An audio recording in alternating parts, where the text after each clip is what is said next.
Welcome to Field Talk, a Monitor Farm Scotland podcast. Join our host, Wallace Curry, as he explores the stories from Monitor Farm networks on how farmers have adapted their businesses with support from specialists and experts to assess farm performance and explore opportunities.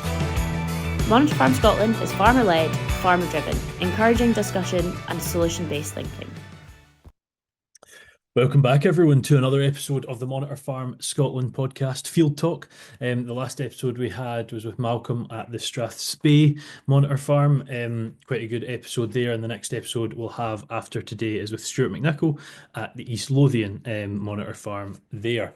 Today's a good one. I think today's an interesting one and one that probably is, what would I say, relatable to us all, probably relatable to myself. And it's sort of talking about creating that multi-generational, which I've managed to say right for the first time, multi-generational business with mum and dad, daughters and sons, cousins, whatever, that sort of keeping it in the family and doing it in a sort of, I guess, efficient manner, which I'm sure we'll get onto today. And we're with the Stirlingshire Monitor farmers today, which is Bruce and Shona Duncan, and four of their children are involved in the farm. So today on the episode, we have Bruce and daughter Rebecca, which is going to be good to chat, see the sort of full range of what's happening on the farm. But we will get into that. We'll get into the farm itself, what they've got from the Monitor farm and whatnot. But before we do that, we'd like to introduce Bruce and Rebecca. How are you guys? You all right? Hello. Good, thank you. Very good, yes. Glad. Pleasure to have you. This is a new thing, a podcast, is that right? It's very new for me, yes. I don't think Dad's ever listened to a podcast before, never mind been in one. So tell him that. Did you say don't tell them that? Brilliant. It's well, I'm sure it'll be great, Bruce. Here, you might as well be famous before you even hear one, and then you can sort of ease yourself into it.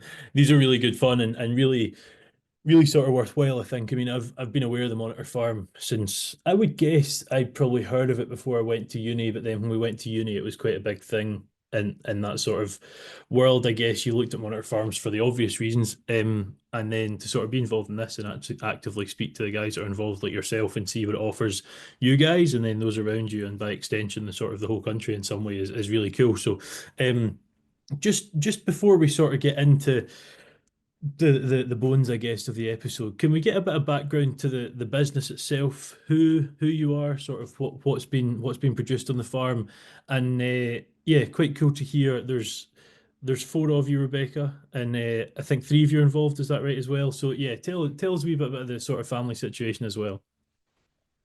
Well, I mean, our farming story really started off with my grandfather retiring out of the Navy at the Second World War. He bought a hill farm in Veruglas, and his brother joined him in the sheep stock. So they ended up being the two brothers working together. My father then, he left school. He wanted to be part of the sort of farming side of things as well. He was an only child. At that point, there were shepherds involved. Nobody was going to be made redundant, so there wasn't really space for my dad to be involved. But fortunately, they managed to buy a farm down at Drimmen, Blair Fad, where Dad has farmed for the last 60 years, but also in partnership with those that are still in Veruglas, which is Dad's cousin John. And then history kind of repeated itself, and I went to college, and we've since managed to acquire lands of Drumhead. And so that's my father, my father's cousin, and myself, all our spouses. And now history is catching us again. And my kids have been to agricultural college and are now returning home, which is great. And yeah, now we're all working together. Quite the family affair indeed. very, very much the family affair. But my father's now in his 80s. John in Veruglas, he's in his late 70s. So they're coming off the top, if you like. They're doing less and less. I mean, Dad's doing very little now. But my kids are doing more and more and becoming much more involved. We'll come to kids, and obviously it feels so weird saying the kids, Rebecca. When I you're know, I know. really I know, not I thought I was a child. past that stage now. My youngest child is 22. Let's start. What's the word to use? I feel like the let's go next generation. Let's go next Yes. current generation. Current generation. What was the transition sort of when you started to be, let's say, in charge, Bruce? Was that was that a process you discussed early on, or did that take some time? It makes me smile a bit to hear that somebody might think I've ever been in charge, but no, my father's quite a strong personality, and despite not perhaps doing as much physically on the farm, he's certainly, I would say, up until the last couple of years, has had quite an influence. So yeah, I perhaps have a kind of more laid back personality, and I don't enjoy conflict, and I kind of go along with other folks' ideas. Maybe I don't force my opinion too much. I'd like to think anyway. I don't force my opinion too much.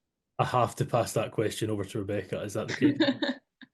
Well, no, Dad's pretty easygoing, really, and so's Gregor. So he's our youngest brother, and he's got that very relaxed attitude as well, which tends to make it quite easy to work with. Dad tends to sort of be in charge of the cattle, and then Mum's in charge of the sheep, which tends to work quite well, them doing separate things. And then we sort of fit into that. We all chip in, with whatever's busy. If we're busy at cattle and we need extra hands, Shona quite happy to come and give us a hand, and vice versa. If the sheep jobs needing extras involved there, we're not specific, but we tend to be more involved. I tend to be more involved with cattle, and Shona more involved with sheep.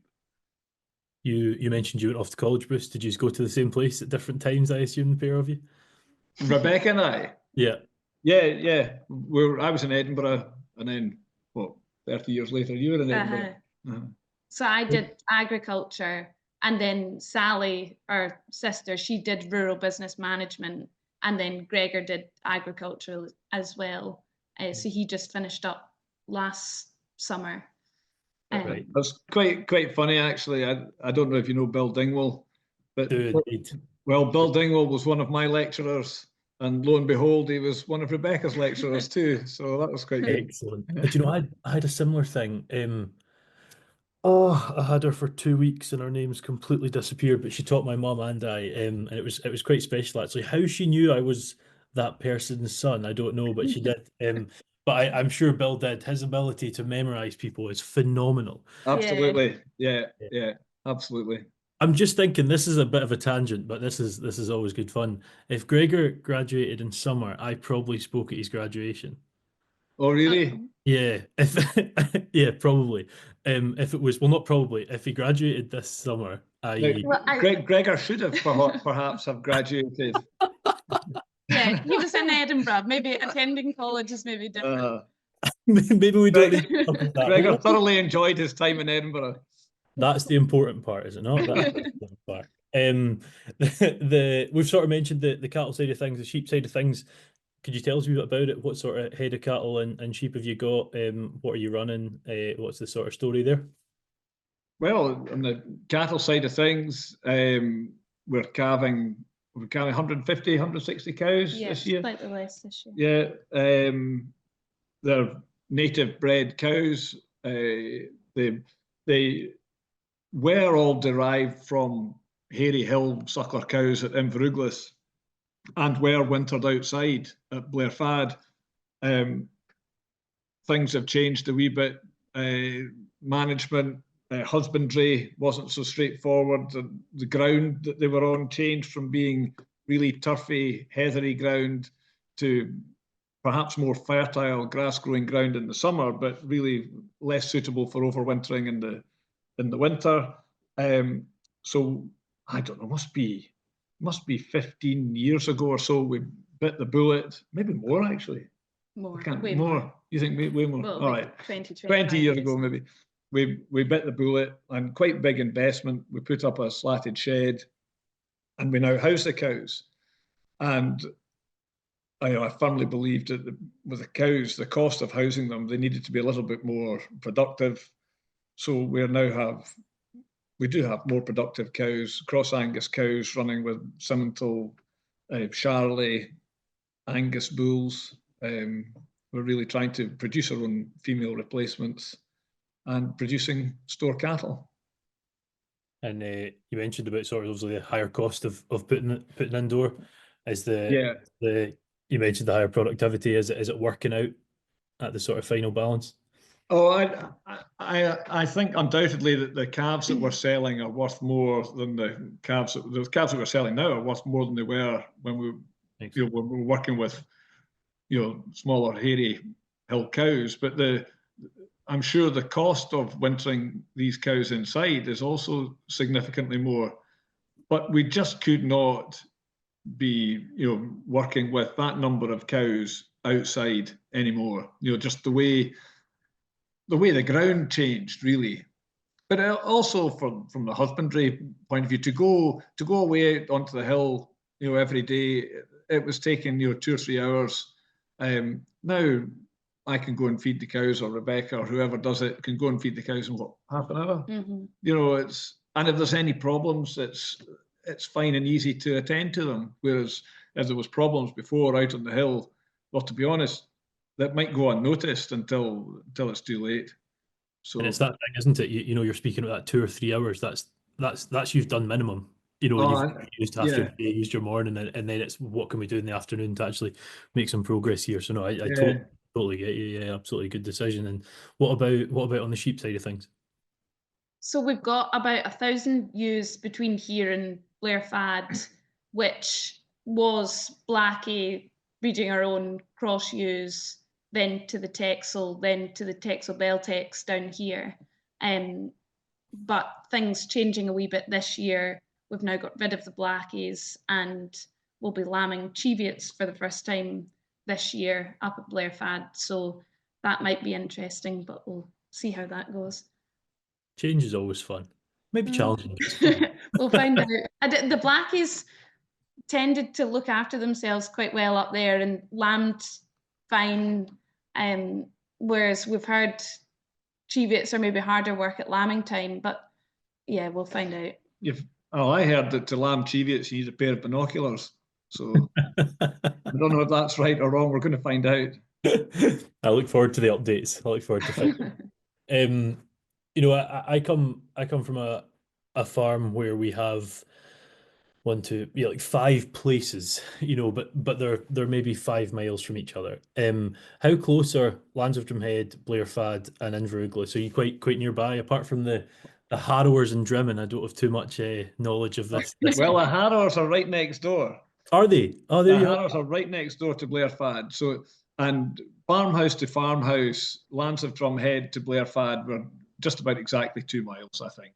Yeah. So it's no distance. So it's very easy to share machinery as we do. We really think of it as all one. It's very definitely all one. Inverughla is further away. It's 33 miles away. So we really think of it as being an hour's drive. And yes, it's not so easy sharing machinery up there. Although to be fair, there's very little call for machinery. It's mountain.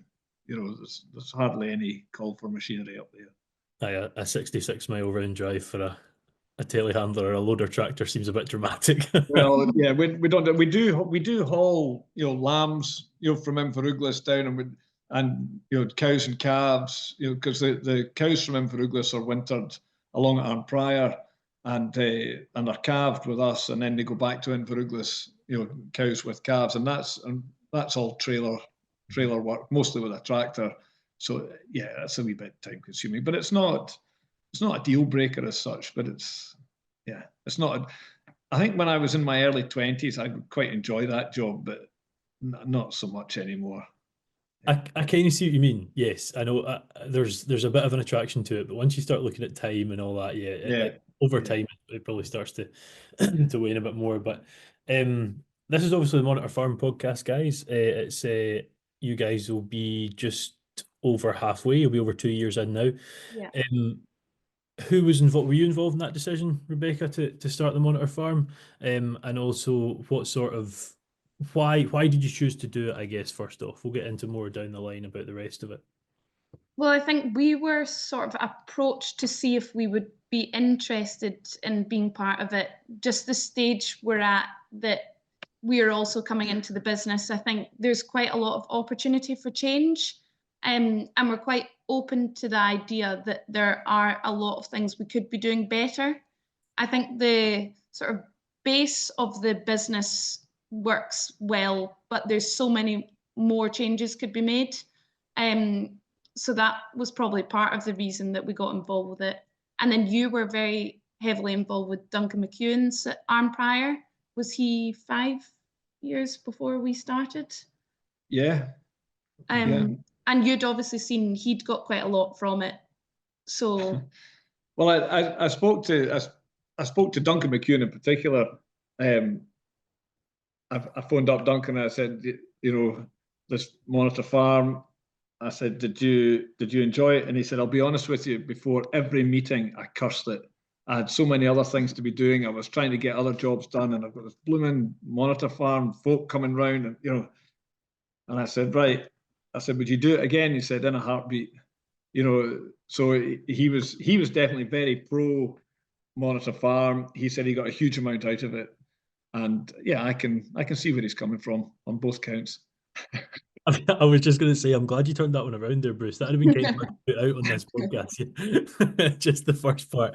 But I know exactly what you mean. I think sometimes when you consider something like the Monitor Farm, you consider a meeting. You're like, oh, there's a lot of busyness. There's putting your sort of figures on the line. You're being open about that, but that is a general fear, and I think that's a fear that we in farming, particularly in the UK, have. But I know Duncan's been to New Zealand, and we spoke about this. I filmed with the guys at Arm Prior, oh God, a year ago on a different podcast. And we spoke about this, the openness in New Zealand, and it's something that I sometimes think we miss in the UK. I said a few times I was sort of there for Nuffield, and you sort of sat down, someone gave you a cup of tea and sort of threw the balance sheet at you, and it was just let's have a chat about everything, let's really open up. And that's where I think sort of Monitor Farm seems to come in, that sort of openness. I certainly don't have a problem with sharing, sharing information to a large extent. You don't need to get right down to it, but yeah. But as far as gross margins, etc., are concerned, I have no issues there at all, and I absolutely believe that the more sharing, that there is of information, it can only benefit everybody, I think. Well, I think a lot of people are just keen to keep their numbers to themselves because they don't actually know if they're good or bad, and they don't want them to be worse than the person next door. And well, I was the same. I was in New Zealand last year, and I was only there for 3 months working on that farm, and they were having quite a formal business meeting. And I was like, oh, I'll disappear and get out the road. You don't want me hearing any of this. And they're like, no, pulled in a chair, and very open with where the business is and isn't performing. There's no sort of fear of failure, maybe the same. Yeah, I agree. I think you've put it perfectly there, Rebecca. It's exactly that, and it's a good thing, and that's what this sort of program feels like. And I guess that's why you chose it. But how have you found it 2 years in? Yeah, we keep thinking we're just getting into the bit now that we're probably going to start seeing a lot from it. The first 2 years, you probably take that time to know where you're going wrong before you can actually start to implement changes from that. So we're just getting into reseeding and looking at cattle performance and sheep health and where that's been going wrong and what we can actually do to improve on it. But it's only sort of now onwards that we'll be seeing the results. Yes, it's certainly in the first year, you're really just getting into it.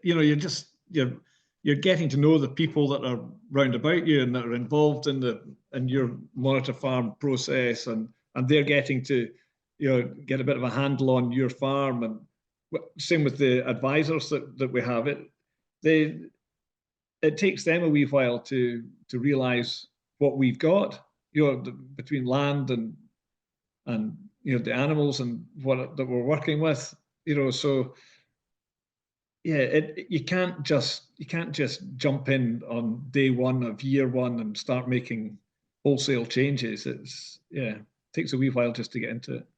Yeah, and that's a good point. It's an established farm as well. It's not something, this isn't brand new. It's in addition to something that's already happening. And like you said there, Bruce, it's important for those around to familiarise with the farm they're working with, because it's no farm's the same, as we all know.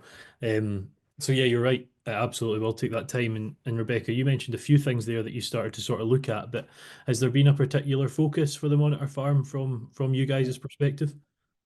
One of the first meetings we had, as part of the Monitor Farm, our fields were all mapped for us, particularly on the pH side of things.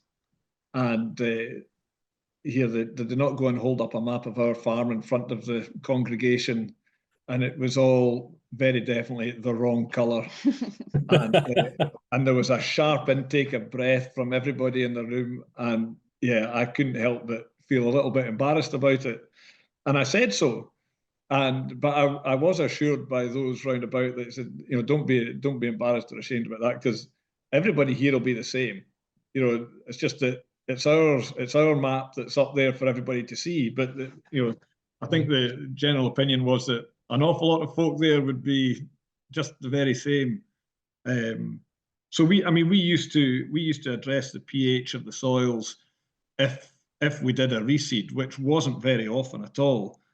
But as a result of that map going up in front of everybody, we've really now got a different attitude towards our liming. And we have already made quite significant changes there and quite significant lime applications. And really just only yesterday, we were making plans with advisors on where to go from here as far as reseeds and liming policy, etc. is concerned. So that's one thing for me that has really, that I was going to say we've been shamed into, but we've perhaps been a little bit comfortable, all along. I mean, we were doing okay, just okay. It wasn't great, but it was fine. And I think being part of this has really made us realise that, yeah, we were doing okay and it was fine, but it could be so much better.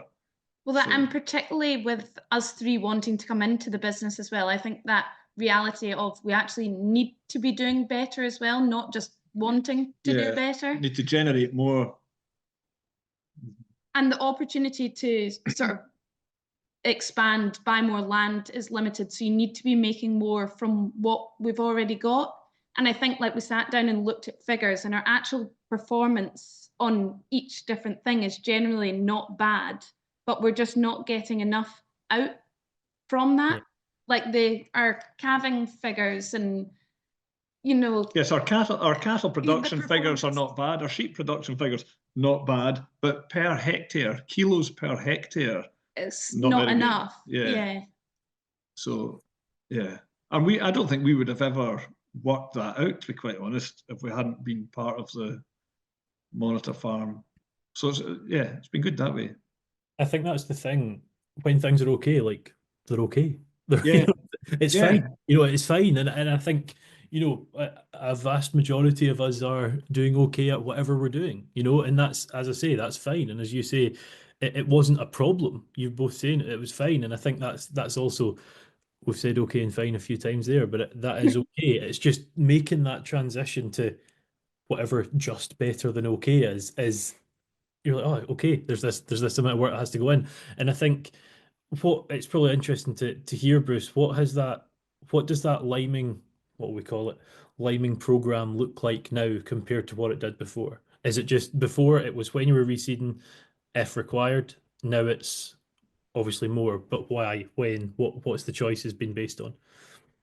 Well, yeah, pretty much that. I mean, every now and again we would decide that a silage field, for example, just wasn't we suspected wasn't performing very well. So it would get 2 tons of lime and it would get a reseed, and that was pretty much it. Whereas, well, only yesterday we were actually looking at grass species in our silage fields, and we now know the pHs of all our silage, well, of all our fields. Mm-hmm. And we know that we've applied lime to some of them, so we know they're on the rise. We were picking out fields that are needy attention, first, and then creating a program, for the years to come. I think something that was highlighted quite early on with the pH was the value of fertilizer that's being completely wasted because the pH of the ground is so low. So straight away, that's a cost saving if you can, use your fertilizer better to actually be growing grass rather than just being wasted. And I think farmers see that so much more valuable when you put it in money terms, that you're just wasting money by not spending a little. Well, we were able to quantify it yesterday when it was actually with cattle. It was cattle, the number of extra cattle that we could carry on the same amount of ground. Just do you have that number? Do you know the number? Or I haven't got it. No, I haven't got it in front of me. 2.4 times the number of cattle. Yeah. Per hectare could be carrying if our grass is right. Yeah, it was pretty stark. Oh, yeah. Goodness, that's not the number I expected to hear. No, it was a big difference. But this is a kind of a generational thing though, because sure. I've had conversations in the past with my father, and it's been fine. I don't know why you need to do that, because it's fine. There's perhaps hasn't been that energy pushing forward improvement, particularly in land health, soil health. But yeah, no, absolutely. That's definitely changing now. Rebecca, you mentioned earlier the transition from blackies to Cheviots, something that my parents were looking at home. Sounds like you guys been a wee bit of a quicker decision. Ours has sort of been over the course of years, basically, until they're bred out. Is there more to that than just wanting to try Cheviots? Is there any other reasons to that?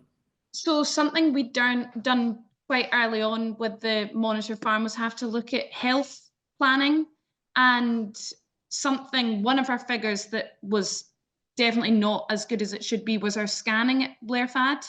Yeah. So normally we would have taken the blackies off the hill and then they would have had a couple of years with us. And some years, like these blackies, one group scanned at about 100%. And they've been grazing fields, tucked in fields. There's no reason why that should be that low. So looked into it a bit, and it would appear that OPA was quite prevalent throughout that flock. And I think the reality of trying to just take out the ones that scan positive is that it's already spreading through others. So it's probably quite hard to cut out keeping the same animals in. So Mum's really taken quite a leading role in that one. Yeah. And we all sort of decided the best option there was to probably get rid of all the blackies, which was about 250. We talked about breeding them out, but we're a bit less patient than that. Well, and I think there's then the chance of it carrying on through.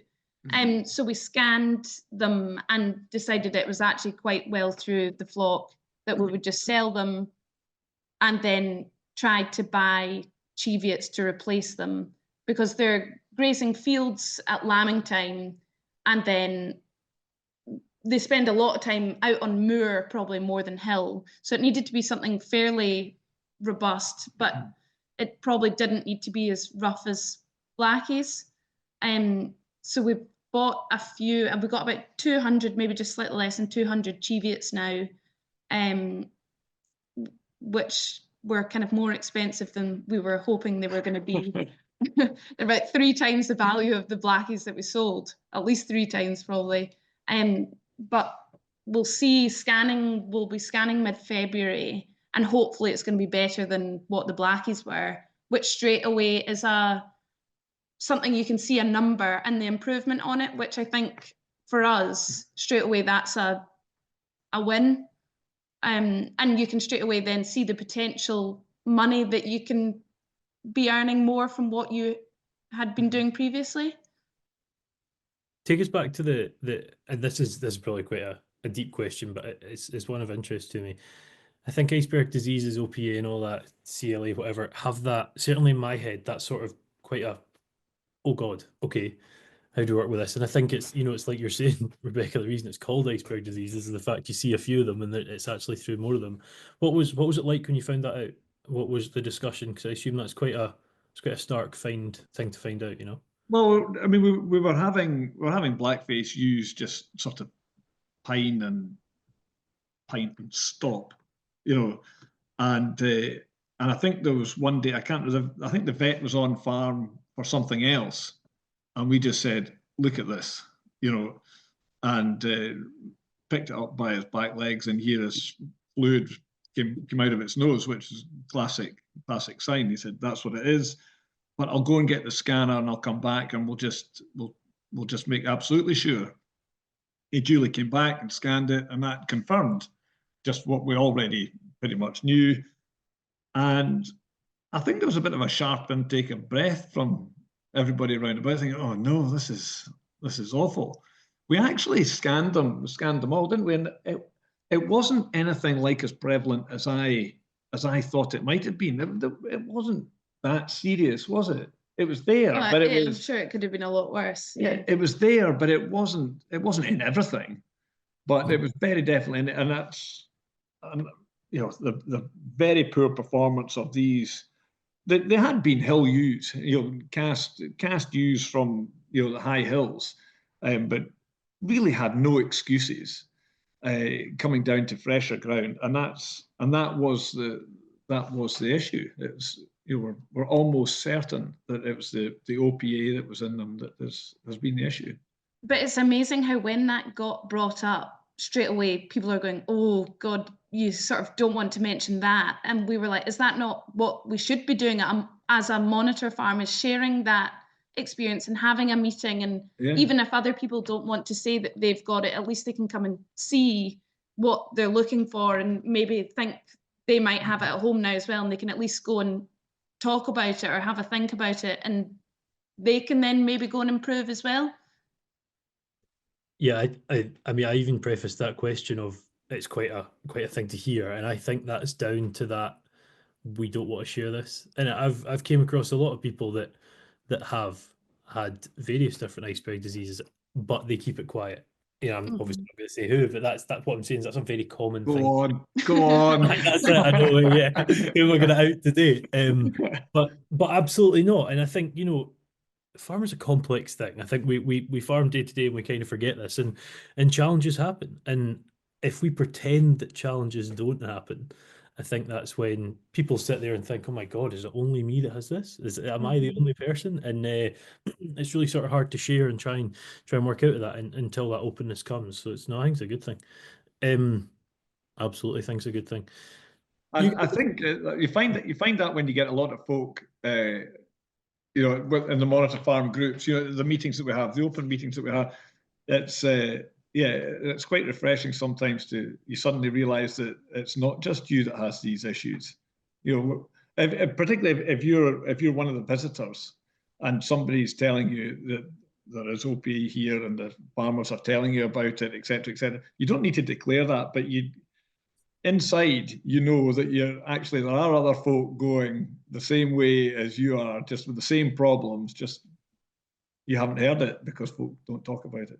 Oh, absolutely. Couldn't agree more. Through the Monitor Farm program, I guess, maybe also just in general, you've been having a bit of a look over figures a bit more. I understand it's sort of led you to look at selling times of stock. Is that right? If I picked that up correctly? What's that sort of change looked like? Bruce is having a laugh. I don't know if I've said it wrong. I am, because we went through figures. I haven't got them in front of me, but we went through figures in quite great detail, to be honest. And well, I'm thinking about the selling cattle, and we've been selling cattle in batches. We've set our calves in batches. We have some March-born calves that we've been selling straight off their mothers in the autumn. We've had some continental calves that have been spring-born that we've overwintered and then sold out the sheds. Well, just now, In February. February, yeah. And then we've had some that are spring-born calves, and we've overwintered them and grazed them and sold them in the following autumn. So selling them at 18 months. Now, the figures that we worked out with our advisor showed that the ones that we were selling in February, so spring-born, they're 10 months old, they were very definitely leaving us the least.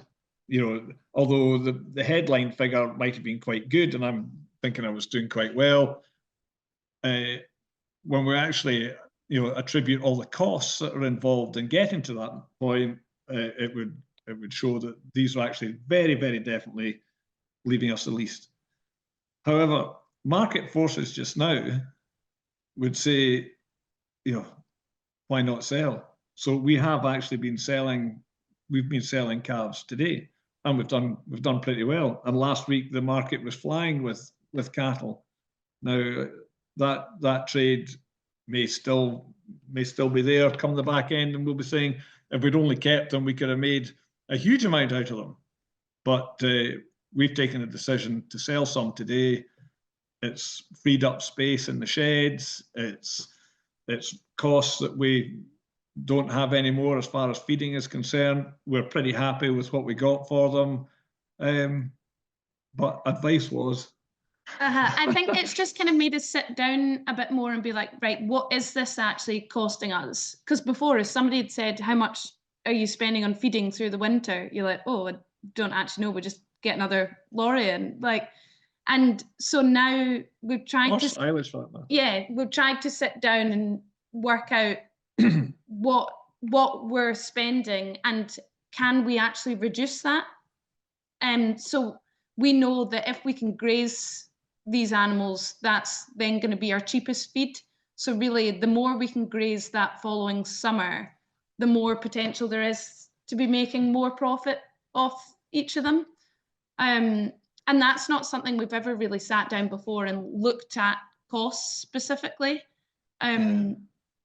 So we probably should have been. Yeah, I'm sure we should definitely have should have been. Yeah. But that's just, they've always been sold at that time of year, so that's how it's always been done. We've always done, yeah. Yeah. I don't think it needs justifying that. I think that that's the sort of this process what we've been talking about. It's the case for so many of us. Mm-hmm. It's an interesting one, and it'll be really interesting to see year on year what difference that makes, and if 2026 is, oh, we actually shouldn't sell this time, and 2027 is, that'll be quite interesting. Well, well, that's it. I mean, these cattle could be sold anytime, and it is market forces just now that have persuaded us to kind of go against the figures that we had. It probably just allows us to be slightly more flexible in what we're doing rather than just fixing ourselves to last year. Yeah, I'm not someone that's going to comment on the economics of the market at the minute, but it's interesting to see where it's gone since COVID time. We've seen massive inflation in input costs, but I was probably on the pessimistic side. I was like, these prices aren't weighting high. And I think they have weighted quite well. So I think it's one of those long may it continue, I hope. And I don't actually see any reason why it won't. But that's maybe the optimist in me now. I don't know. I really do hope it does. But it makes sense. And I think it's again another thing we all do, isn't it? That's the time. And even when we did see prices rocket the year after COVID, wasn't it, 2021? People didn't really change their selling times because, well, it's just not what you do.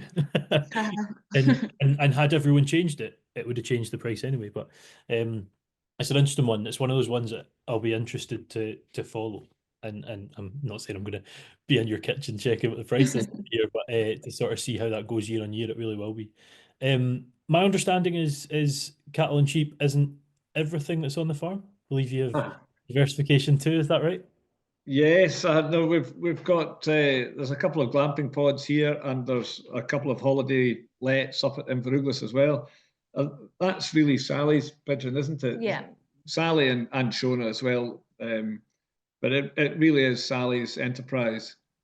That's Yeah, the very popular. RBM coming in there, is it? That's Yeah. right. That's right. How See, are they we going? sit right on the West Highland Way here, so there's a huge amount of people going straight through the middle of the farm, pretty much. And people are going, "Why are you not making anything from that?" So I think she'd started off thinking it would be lower end accommodation for West Highland Way walkers, and One night stays. just the way it's gone, it's actually higher end, and she's got hot tubs in, and ideally you want people staying for 2, 3, 4 nights. But I mean, she's working away just now, and Yeah. she does all the cleaning and the bookings and stuff. So you've probably got the wrong people on I to know. talk about glamping pods, because we Def- don't really have a clue. No. Sally's sitting listening, thinking, "You guys are butchering this." No, they're doing very well, and they're contributing a lot to the accounts. Yeah, I can imagine. Yeah, Yeah, they're doing very well, Well, and Sally's doing a very good job with them too. We were sat down looking at figures the other day and just saying how the cattle and sheep enterprises are making this much, and Mum was saying, well, the glamping pods sort of prop that up, and actually though we shouldn't be farming just for the glamping pods to be propping it up. It should be, these enterprises should be working just as well as that too. Yeah. Yeah, who was it? I spoke to someone. I think it was Lynn and Sandra that run. One of their names is in this farm's name. Lynn and Sandra at Lynbreak Croft. They were on This Farming Life. Oh yes. I have to hold my hands up and say I've never seen, but the which is absolute sacrilege. I understand. But the Lynn had said the way she sort of looks at the business, because they a lot of separate entities, and the way it was sort of run was each one had to break even or do better itself. And Yeah. I didn't certainly when I heard that, I'd never sort of had that concept, and it makes so much sense. I'm quite certain the pods are doing well, and I think sort of if you look at price per whatever, it'll be quite high, but you've got to make sure it all is, and it seems like that's part of the plan. Just on the West Highland Way thing, did you say they walked through the farm, Becca? Did you say? Well, it's a public road. There's a 2 miles? But it's 2 miles, certainly a mile stretch of single track road that is part of the West Highland Way, which is an immediate border to our fields. Got you. Hopefully it doesn't bring too many challenges as well, because it brings some challenges. Yes, yeah. There's an awful lot of dogs are walked on the West Highland Way. That was what I was thinking. Yeah. That was the thing. If you were to look at the business from a farm perspective, from a pods perspective, just in general, and I'm talking in the next 2 years or in the next 20 years, what's next? What's next for the business? That's got to be for you, Rebecca. That's got to be for you. Well, I think we want to keep doing what we're doing, but just better. Yes. Like, I don't think we're planning any drastic changes in putting on a dairy or deer or anything wild. But I just think we'd like to get to the stage that each enterprise is really achieving as much as it can. And I know, like with Sally and Gregor coming into, we need to be making more money as well. And we all want to be busy too. So to have all of us working, we sort of need to be getting more out of it, I think. Yeah. And I think the route to that, I think we all realise that the route to that is grass. Looking after our grass and improving our soil health and our grass production, I think is a huge part on the way to having more profitable sheep and cattle enterprises. I think it's the root of, if you pardon the pun, it's the root of it all, isn't it? It's where it all begins. And if that's wrong, you're already off to a loser from the start, or not a loser, but certainly behind. Yeah. It's a really cool sort of. It was your grandfather originally after the war, wasn't it, Bruce? Was my grandfather? Yes. Yeah. So you're in fourth generation at the minute. Yes. is cool in itself. There won't be a ridiculous amount of fourth gen farmers around, and it looks like there's 3 of you, which is also really exciting. Have you ever considered, and I think you said you were 22, Rebecca, was that right? So I'm guessing 25. I'll be 25. 26 on Oh, Sunday. sorry.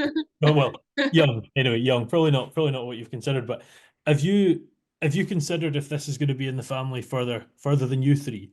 Is that something that you guys would think of, or is it Next generations. I mean, Yeah. I think that's what we would all hope. Yeah. Yeah. I mean, we don't know what's coming, but we Sure. would hope that we all end up together in the business. Whether that'll work or not, I don't know. We'll have to find out. I don't want to jump in, but I think ultimately that's what we're doing it for, isn't it? You know, that's what I'm doing it for, is to try and leave the farms in a happy, healthy situation, productive state, you know, for my kids, and presumably they'll do the same, try and leave it in a happier, healthier, and even more productive state for their kids. You know, that's what we would like to happen. But on that, it throws, along the way, it kind of throw a spanner in the works a wee bit. And that's what's happened. You know, we're trying to sort out our succession stuff. And my father and his cousin, everybody gets on absolutely great. But my father, he's got me that's been chasing him, and I've got kids that are chasing, and we all wanted to be involved in the farm. But my father's cousin, who still is very much a partner in Veruglas, he hasn't got kids that are chasing him on.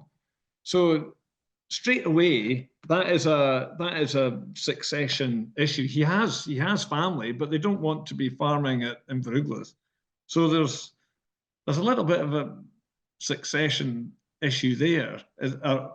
He doesn't really have an exit strategy, and you know, so for him to be leaving the business, it would put the huge strain.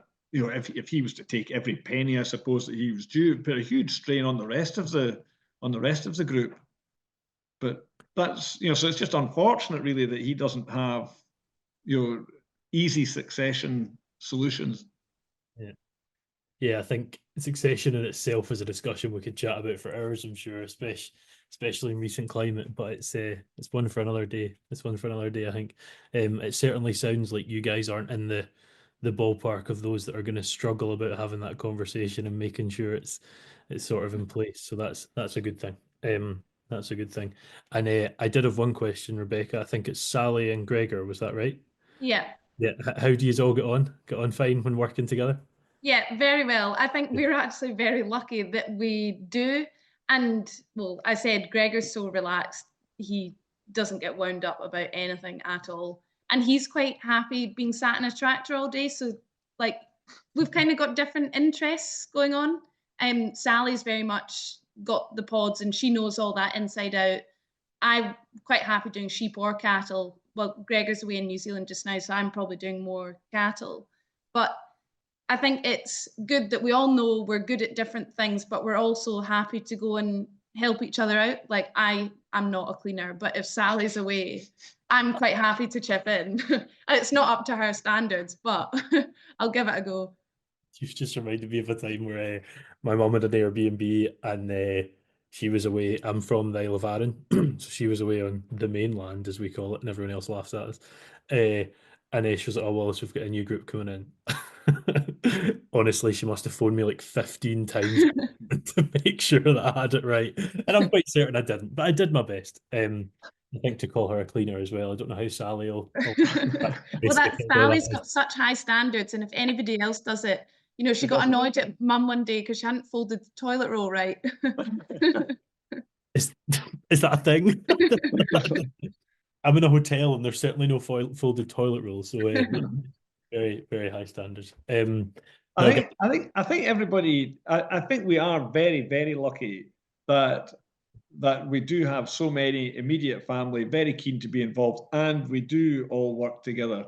I would say particularly when we go to Inveruglas to gather sheep off the hills, we have to all go, and I think everybody wants to go. Everybody enjoys it. financially, it's not very rewarding. In fact, it's definitely not rewarding at all. It's definitely not. But everybody enjoys going. Certainly, don't want to miss out on going to the hill with collie dogs and hill boots. You know, it's great. But we've sort of spoke about it throughout this episode of looking at figures and putting separate entities into making itself make money and whatever. But that gather isn't something you do every single day. So That's right. If you put Tuesday we're gathering, there's 1, 2, 3, 4, 6 of us, maybe more, all doing this one thing. Yeah, it's probably not going to look great. But that's more of a split thing, isn't it? That's not an enterprise in itself. It's a day, and also you've got to have a bit of fun, have you not? That's right. Well, that we Absolutely. always count that as a day off, which is definitely not how it should be. But No. Bit of crack in it. Bit of crack. It's been a pleasure, guys, to sort of hear the full story. You said it was both of you, I think, first time on a podcast, and it's I would say it's been a success. I would say. Thank you very much for coming on. Look forward to seeing what happens over the next couple of years, and by extension further with the three of you guys, Rebecca, obviously with Bruce and Shona at the helm as well. It's good to hear. Really, as I said, I think I said at the start, it's one of those sort of topics that, and you said it at the end there, Bruce, that probably affects us all. Certainly, if we've got family and we want to sort of keep a business, if they want to keep the business in the family, and see how long that can go for. And it looks like you guys have really approached that in a positive manner. So thank you for coming on and sharing that story. And for those of you listening, that has been Bruce and Rebecca Duncan, and Shona, Sally and Gregor are also involved at the Stirling Monitor Farm, which you can check out on the Monitor Farm website. Today has been Field Talk, the Monitor Farm Scotland podcast. The last episode we had was with Malcolm Smith, and the next one we will have is with Stuart McNichol. Thank you for listening, and we shall see you for the next episode. See you then. Thanks for tuning in to the Monitor Farm Scotland podcast. Don't forget to click subscribe wherever you get your podcast from for more episodes as we continue to dive into the stories from our monitor farms. If you want to stay updated with our latest news and events, please visit the Monitor Farm Scotland website and follow us on social media for more updates and keep in the know about what our farms are getting up to. Monitor Farm Scotland is funded by Scottish Government and managed by Quality Meat Scotland and AHDB.